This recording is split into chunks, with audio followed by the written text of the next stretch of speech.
per annum. We move to question 4 in the name of Metiria Turei. Thank you, Mr. Speaker. My question is to the Prime Minister and asks, what advice, if any, has he received on the Honourable John Banks' alleged actions regarding donations from Kim.com? Right Honourable the Prime Minister. Speaker, Mr Banks has advised my office that he has fully complied with the requirements of the Local Electoral Act in 2001 in respect of donations. Honourable Metiria Turei. Given this case involves a prima facie case of electoral fraud by a Minister of the Crown, why is the Prime Minister relying on the second-hand view to him of the accused minister, rather than considered advice, including legal advice about those allegations? Right Honourable the Prime Minister. Mr Speaker, legal advice isn't required. What is required is that a minister enjoys my confidence. I've sought an assurance from the minister that he did everything in accordance with the law. He's given me that assurance, as he has to the New Zealand public, and I accept it. Metiria Turei. Has the Prime Minister received advice on the Cabinet Manual provision that requires ministers to not only comply with the law, but also to, quote, behave in a way that upholds and is seen to uphold the highest ethical standards, end quote? Or is it his view that that only applies when he does not rely on that minister as a coalition partner? Right Honourable the Speaker, Prime in the Minister. latter part of the question, no. In the first part of the question, no, but the Cabinet Office has provided me with advice regarding ministerial and Prime Ministerial responsibility of the House of Representatives. Supplementary. Metiria Turei.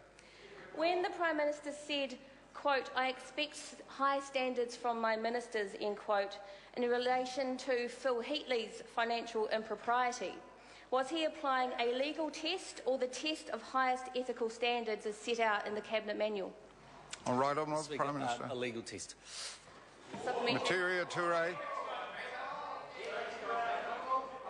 Is John Banks, the Honourable John Banks, subject to a lesser ethical standard than other ministers like Phil Heatley, because John Banks and the ACT Party is needed to prop up his government? Right Honourable the Prime Minister. Mr Speaker, no and no. Supplementary. Metiria Turei. Is it the case that the Prime Minister is standing by John Banks because he genuinely believes that it is okay for a Minister of the Crown, to fiddle with the semantics over electoral fraud allegations? Or is it because his hold over the House is so tenuous that he cannot afford to do what's right? Right Honourable the Prime Minister. Mr Speaker, no. It's because I've sought an assurance that the minister did everything in compliance, in accordance with the law. Well, I guess there is one difference between this side of the House and that side of the House. We actually have a Chief of Staff, you don't. But moving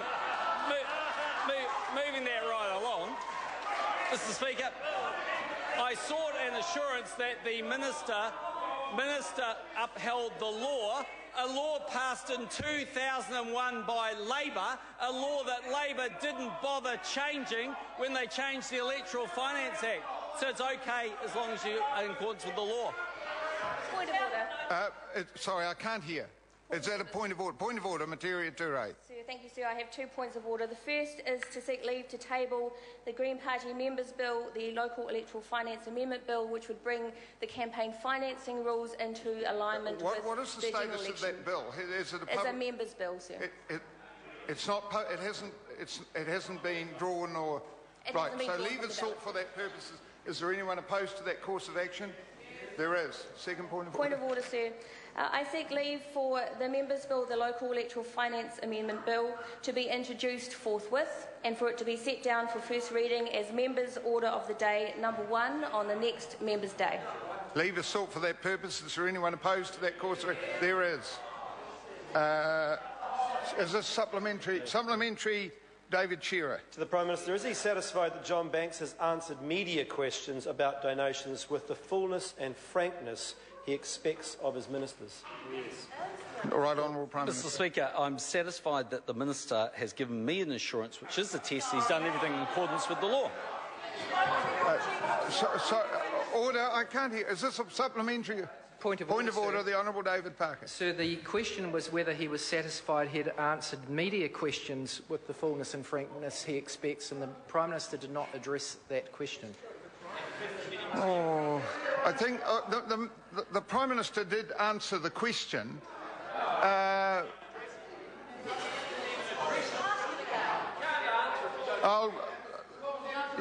I'm satisfied that the Prime Minister actually answered the question.